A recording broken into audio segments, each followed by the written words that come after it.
364 দিন এই দাবি সবাই ভুলে যায়, আর 1 মে আসলে এই দাবিতে সবাই দরদি আন্তরিক হয়ে ময়দানে নেমে পড়ে। এই সমস্ত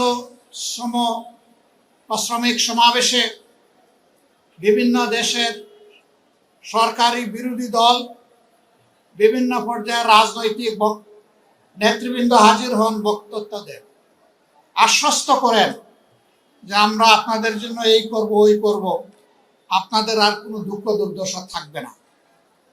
140 বছরে যদি তাদের দেওয়া প্রত্যেকটা ওয়াদার তারা 10 ভাগের 1 ভাগ করেও পালন করতেন, তাহলে এতদিনে শ্রমিকদের আর কোনো দাবি দেওয়া অবশিষ্ট থাকতো না। আমাদের অবস্থাও তার ব্যতিক্রম কিনা আল্লাহ ভালো জানে। তবে হ্যাঁ, একটা ব্যতিক্রম আছে। আমরা বিশ্বাস করি একটা সমাজে বিভিন্ন শ্রেণী এবং পেশার মানুষ থাকবে, কিন্তু সাধারণত দুনিয়ায় যদি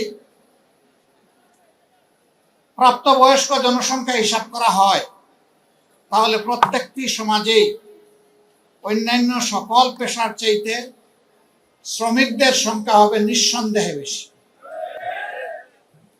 এই বৃহত্তর জনগোষ্ঠীর প্রয়োজন এবং মর্যাদাকে উপেক্ষা করে একটা সমাজ কখনো টেকসই হতে পারে না, সত্যিকারের উন্নয়ন আসতে পারে না। দুনিয়ার বিভিন্ন প্রান্তে যারা নিজেদেরকে বামপন্থী বলে দাবি করেন, তারা শ্রমিকদের অধিকার নিয়ে বেশি সংগ্রাম করেন। বাংলাদেশ, তার আগে পাকিস্তান, এইটা তার কোনো ব্যতিক্রম নয়, ধারাবাহিকভাবে চলে আসছে। আমরা কি দেখি, যখনই কোনো ইস্যু আসে এই সমস্ত নেতা নেত্রীরা সামনে এসে দাঁড়ায় যায়, তারপরে এখানে আন্দোলন দানা বেঁধে উঠে, মাঠ গরম হয়, কিছু মানুষের জীবন যায়, কিছু মানুষ আহত হয়, কিছু মানুষের চাকরি যায়, কিন্তু নেতা নেত্রীরা রাতের আধারে তাদের ভাগটা পেয়ে যায়।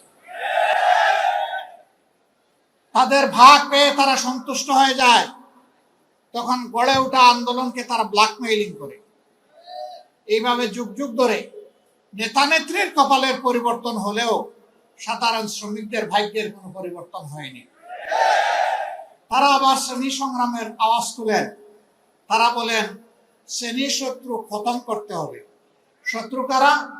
শত্রু হচ্ছে মালিক পক্ষ। আচ্ছা, মালিকও যদি না থাকে তাহলে শ্রমিকটা কাজ করবে কোথায়? আমরা ওই খতমের রাজনীতিতে বিশ্বাসী না। আমরা পারস্পরিক শ্রদ্ধা, মর্যাদা, ভালোবাসার রাজনীতিতে বিশ্বাসী।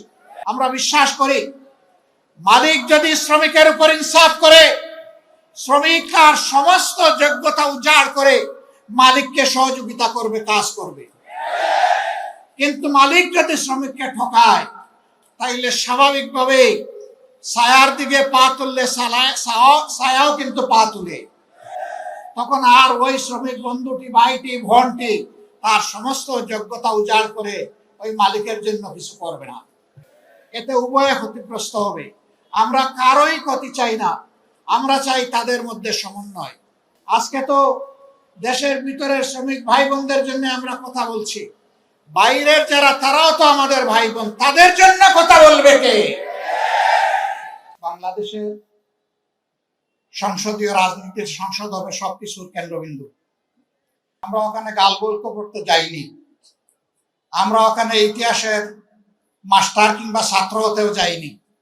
আমরা ওখানে গিয়েছি এদেশের দুঃখী মানুষের জন্য কথা বলতে।